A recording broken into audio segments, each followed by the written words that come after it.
The morning they discharged me, I sat on the edge of the hospital bed for a long time, just staring at my shoes. Tying them took 4 tries. My hands were still shaking, not from fear, not anymore, but from the medication they had me on after the stroke. 3 days earlier, I had collapsed in the driveway while carrying groceries. My neighbor across the street, a retired school teacher named Mrs. Okafor, had seen me go down and called 911. If she hadn't been watering her roses at that exact moment, the doctors told me later, I probably wouldn't have made it. I want you to sit with that for a second.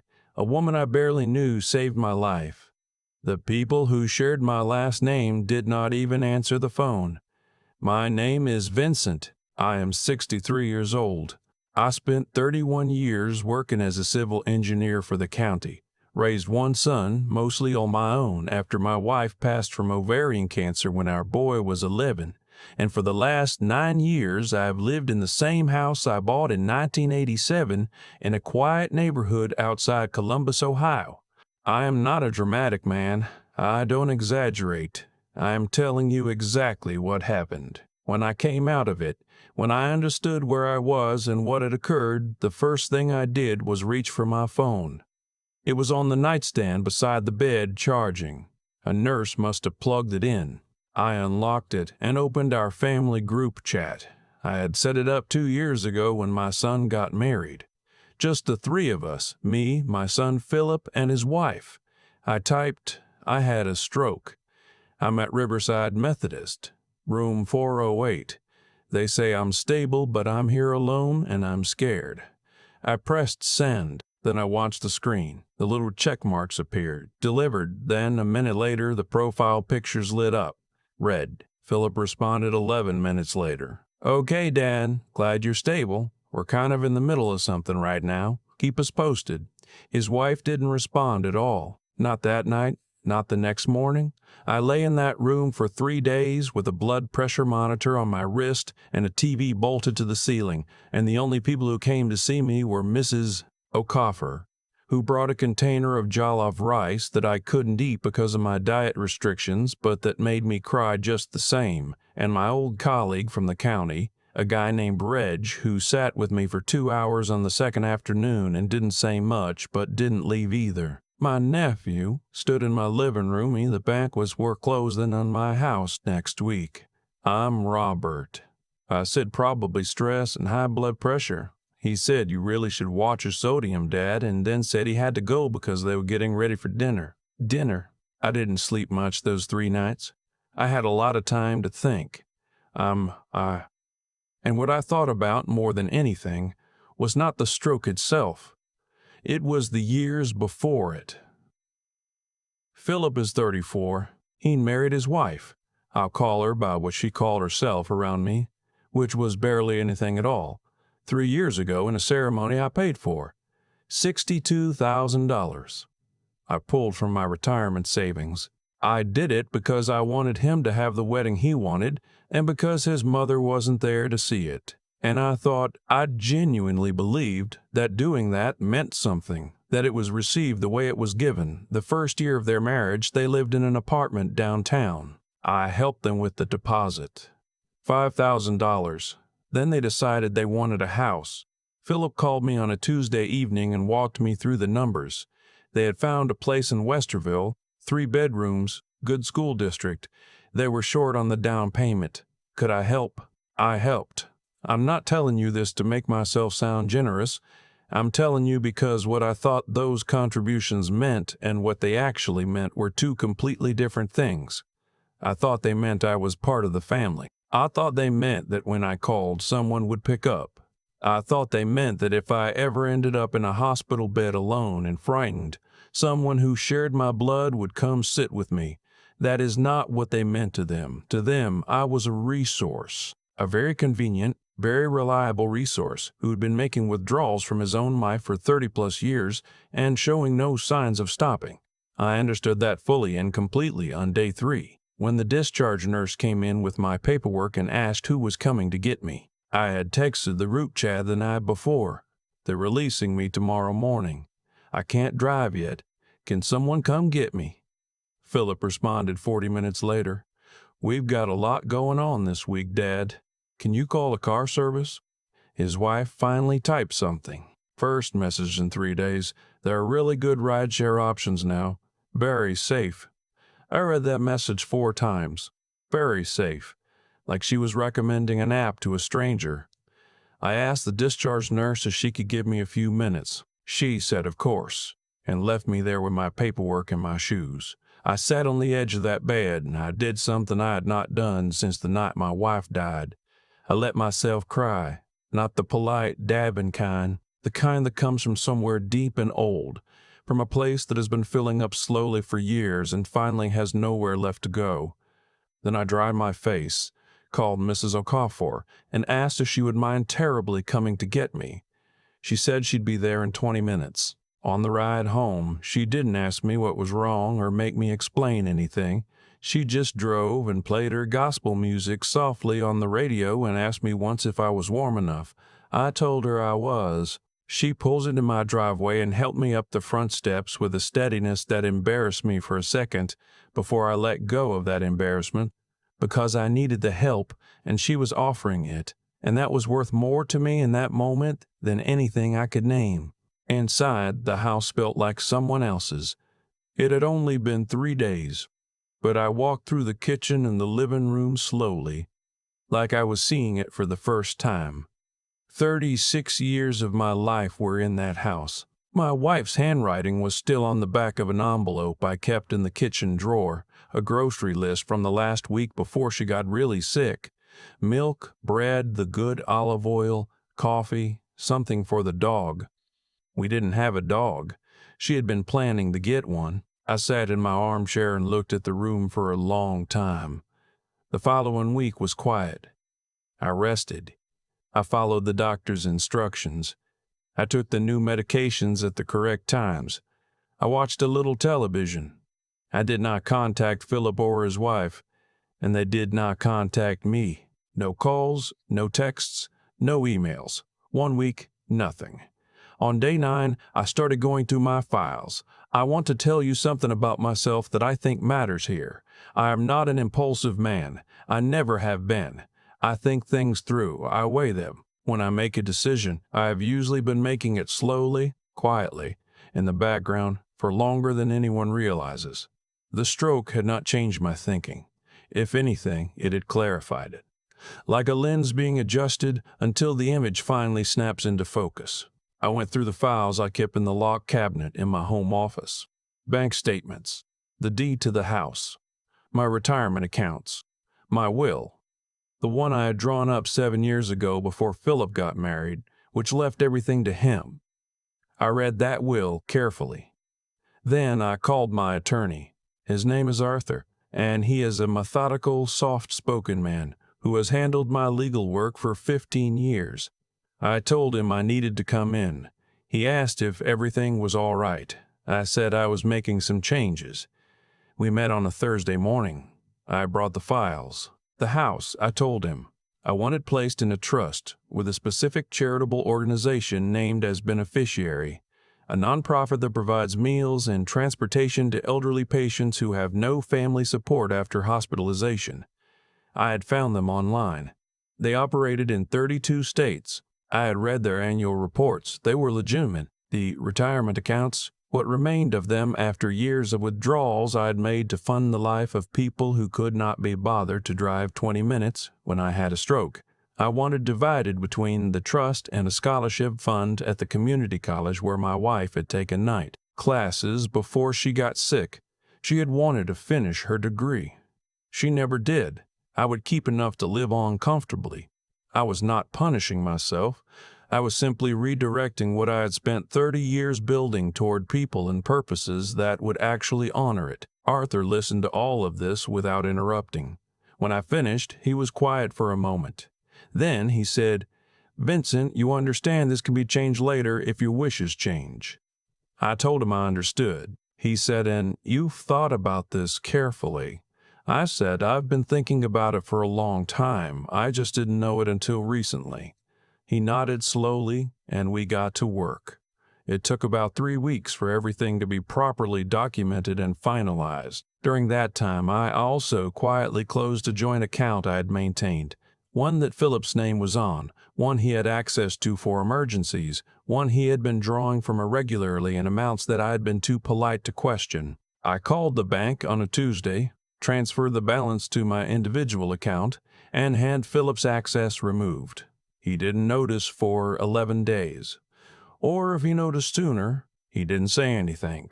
Either answer told me what I needed to know. I had also, in those weeks, started doing something I hadn't done in a long time.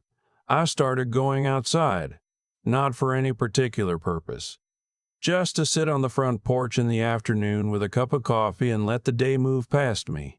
Mrs. Okafor waved to me from her garden. A family with young children lived 2 doors down. They had moved in last year and I had never introduced myself. The father came over one afternoon and introduced himself and his wife, and I shook their hands and talked to them for 20 minutes about nothing important.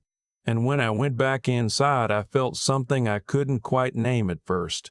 Then I named it, like a person. I felt like a person. One Thursday evening in October, I was sitting in my armchair watching the local news when the segment came on. It was a human interest piece. The nonprofit I had named in the trust, the one that helps elderly patients get home from the hospital when they have nobody, had just received one of the largest individual donations in their organizational history. The reporter was speaking to the director, a woman in her 50s who kept composing herself before she spoke because she kept getting emotional.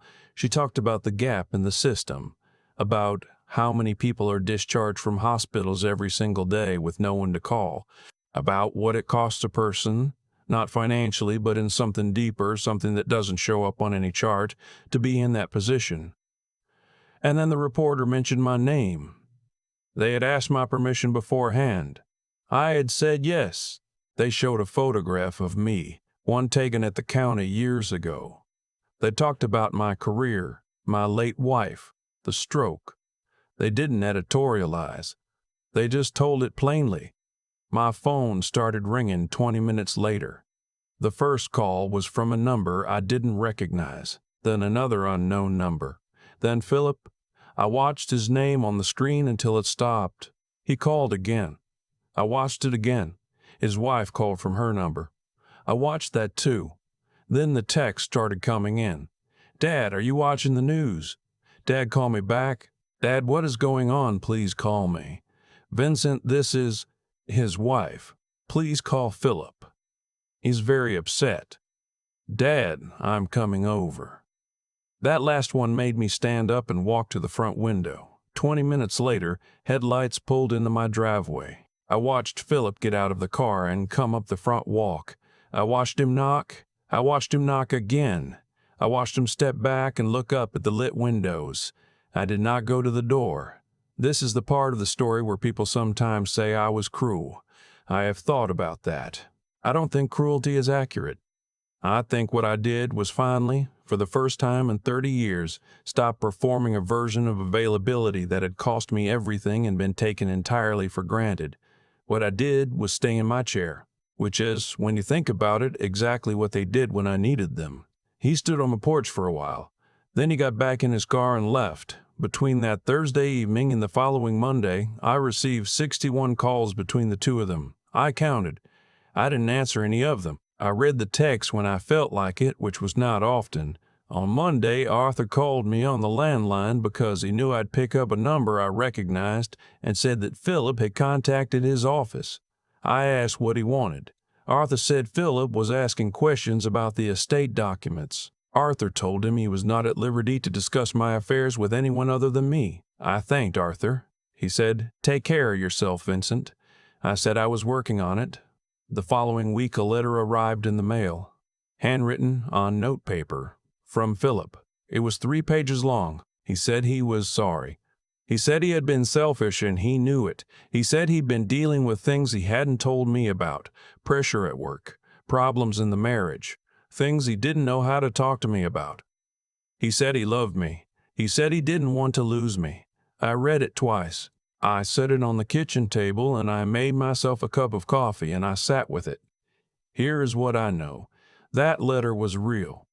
Whatever else is true, I believe he meant what he wrote. I believe some part of my son has always loved me the way sons love fathers, imperfectly and incompletely and without the language to say it the right way. I believe he is capable of being better than he has been. What I also know is this: love without action is just a feeling that lives inside a person and never does anyone any good. My wife loved me, and she showed it every single day in the specific, ordinary ways that love actually looks like when it's real. She made sure I ate breakfast. She came and found me when I stayed in the office too long. She held my hand in the car without being asked.